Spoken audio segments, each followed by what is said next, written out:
Hey everyone, happy Sunday. Today is a beautiful day in Texas, and today I wanted to give you 6 tips on how to not be a defensive business owner and be able to take more critique. So what made me even want to talk about this is I saw a video on TikTok of a girl talking about how she didn't like this woman's cookies that she bought. The girl who makes the cookies, her content is so beautiful. She's a chef and she makes cookies, and they be looking so good, but I don't order food off TikTok or from anywhere online. But nonetheless, like, the whole comment section was filled with women talking about how they did not like her cookies. And I was like, wow, I thought like everybody loved her cookies, but like, no, the whole comment section was talking about how they disliked them, and they tried reaching out to her. They didn't like her response. She was rude. She was blocking people. And I was like, oh my goodness, she's very young. And I was like, I was there before. I don't know if I blocked one person, but I used to be a defensive business owner, y'all, and you cannot be that way. You cannot be that way. And sometimes I'm just like, I know God still has me where I am because I had a lot of maturing to do before I reached the masses. And now I'm not defensive at all, regardless if I think someone is being like overly rude, exaggerating, like I'm not defensive at all. Even if someone is being like a little rude, I take a little bit of their critique regardless and be like, maybe they have a point and I'm missing something. So you kind of got to take your emotions out of it. But here's 6 tips to help you be a better business owner. So tip number 1 is to just acknowledge the person's feedback, especially like in email. I know like all websites, you can't really respond to reviews, but if someone is emailing you a critique, take the time to like acknowledge it and say thank you, because you should appreciate the fact that they even took the time to order something from you. The fact that they could order it from a bunch of other places, they chose you. I can think of one time in particular when I used to run fitness challenges. I did fitness challenges. I still do them sometimes for very cheap, only $20, and I do live workouts just about every single day, and I offer a very basic meal guide. And so this girl left me a review for the challenge, and she was like, her workouts are so amazing, however her meal guides could be more tailored. And when you sign up for my challenge, I will let you know, like, it is a very basic meal guide. It's only a $20 challenge. I'm going live every day. Like, I can't give you like a tailored meal guide to you too, otherwise the challenge would be like $100 per person. It would be a lot more expensive. So I got very upset and irritated that she was left a 3-star review saying she didn't like that my meal guides were not like more specific and more. And I was like, well, duh, like, what do you expect for $20? Like, I was not nice. And so you know what she did? She took that review from a 3-star to a 1-star review, and I just refunded her, and also I blocked her. I would not do that today. This was some years ago. I would never do that. If someone were to like leave a review like that, I would just, gladly thank them, like, hey, such and such, I'm so glad you love my workouts, and I hope that I can bring you more value in the future. Okay, because she did give me a compliment. She loved my workouts, but I like took the one critique she made out of it, and I got defensive about it when really I could work on offering a better meal guide in the future, and then I would get like probably more people joining my challenges. Number 2 is to listen actively. So basically, just like the example I gave, instead of like really listening to what she said and like even appreciating the like good feedback that she did give me, I just like, my mind just went straight to the negative.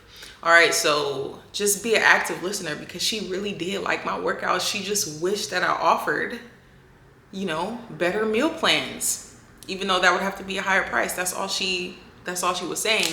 I just took to offense that she left me 3-star review, and I'm so used to getting 5-star reviews and 4-star reviews that I got like overly offended instead of just listening and responding. Had I responded to her like a lot nicer, she might have referred me to like more people. She may have like later on given me a better review, like, you know what, she's so kind, she's so cool. But instead I responded being not nice, but at least I gave her a refund. So, but don't do that.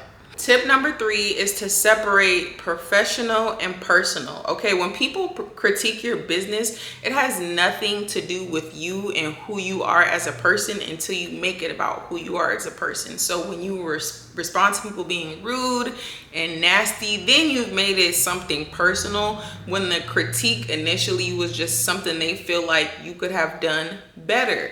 And instead of taking in the advice and you react, you might potentially lose out on a customer when it really could be something that you can fix, or maybe that customer is just not for you, because you can't please everyone. But even if that person is not pleased with the product, they could tell someone else, like, you know, she had great customer service. I know a lot of other people like her product. You might like her product. They might still refer you to somebody else. It just might not be for them.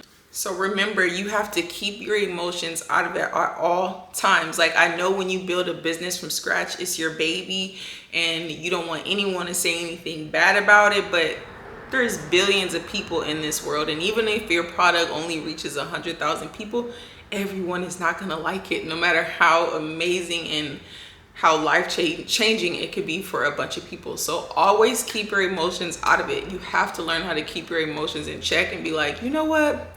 Let me just really listen into what this person is saying. Because a lot of the times your customers, regardless if you like the critique or not, like the more like reviews and stuff that are a little bit more harsh can really help you grow and elevate your business. Like, because they're more strict and they're like letting you know, like, girl, you need to fix this, this, and this, and this. And you're like, maybe I can't actually make that better, which in return can definitely help you get more customers and close more sales.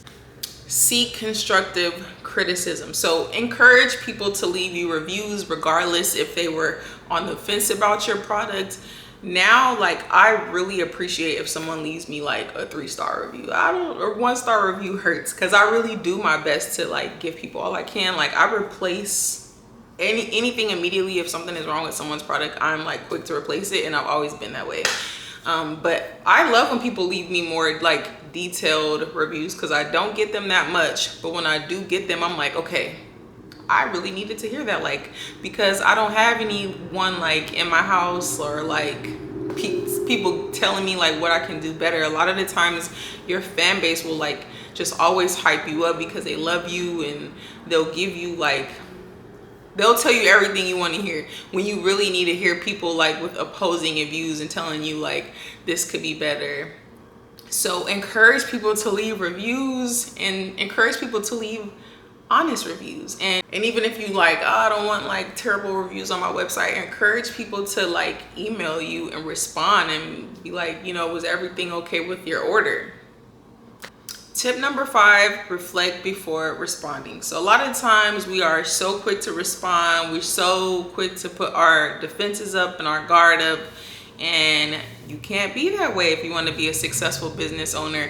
It's best to take time, think about what the person is saying, and then try to implement change. I had a girl leave me a review like a week ago, and she really ate me up. I mean, she ate me up, and I was like, she's right. She's right. I was like, there are a lot of changes I need to make with my labels. She was like, her labels aren't right. This isn't right. She was like, but her product is pretty good. But like, I'm scared to refer it to anybody else until she gets everything else together. Like, she needs to hire like a marketing firm. I was like, okay, period, sis, like, eat me up. But it was just a review, and I'm like, on my app, I'm not able to like respond to reviews, but like, I genuinely appreciated her review. I left the review up, and I was like, you know what, she's right. Like, I took that in, and I've been working on everything that the person critiqued me on, because I never had anyone like critique me like that before, and I loved it, actually. So just make sure before you do respond to like a super tough critique, really take the time and think about it, look over your product, see what the person could be talking about, and then if it's really like, you know, a lie and you feel like you need a response, send them a very kind email asking for maybe further explanation and how you can possibly fix the problem with them. The last critique, number 6, is implementing change. So if you're constantly getting like the same like negative review or negative feedback over and over, you need to take a look within because everybody's not crazy.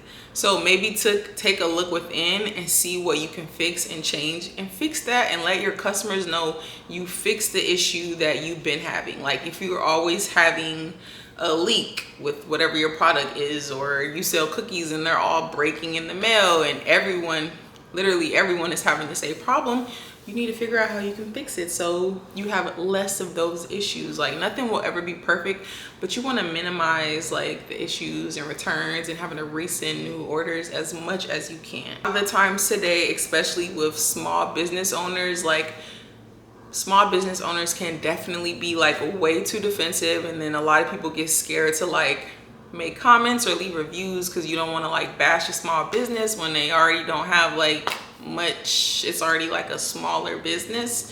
Not trying to call anyone business small, and they're kind of probably doing like most of the work themselves, unlike when you have a big company like Sephora or Ulta or something like that. They have whole entire customer service teams, and sometimes they still drop the ball in their customer service. But I think a lot of people definitely have like a little bit more sympathy, I guess, for small business, but having better customer service and responding to people better who give you critique is only gonna help you grow. I'm telling you, the nicer you are, the nicer you respond, even to when people are being out of control rude, the more things will go in your favor. Because say you have a customer that didn't have a great experience with you, but you went out of your way to be like super kind and fix the issue. If they were to run a social media, anything like that, you have proof that you did everything you can in your power to be the best business owner you can be. And more than likely, people will end up siding with you. I had a customer recently, this is the last story and we're gonna get out of here. But I had a customer recently, and she signed up for subscriptions on one of my products, and she asked me to cancel it, and I forgot to cancel it for her. And so she was like really stressed, but I ended up refunding her. And then I also refunded her like an extra $10 or something like that. And she was so grateful and so appreciative. So she was just like, oh my God, like you're so kind, your customer service is so great. And so then just doing something simple like that, now I have a customer for like a lot longer. Oh, I had refunded her an extra $10 because she told me she wanted to cancel one subscription because she's put multiple subscriptions. She only told me she wanted to cancel one, but she really wanted to cancel another one as well. But she had already received the product, and I was like, I can't refund you fully for a product that you already received, and I didn't know you want to cancel it, but I'll still partially refunded you. So I partially refunded her for another product. That's what it was. And she was so happy, y'all. So definitely try to deal with problems the best you can, y'all. Refunding somebody $10, $15, or just being nice, it will just take you and your business so much further and shows much more professionalism. More people will return to shop with you again. And so yeah, move past having an attitude and taking things personal. Just be a better business owner. I hope you guys have a great Sunday, and I will see you guys on the next video.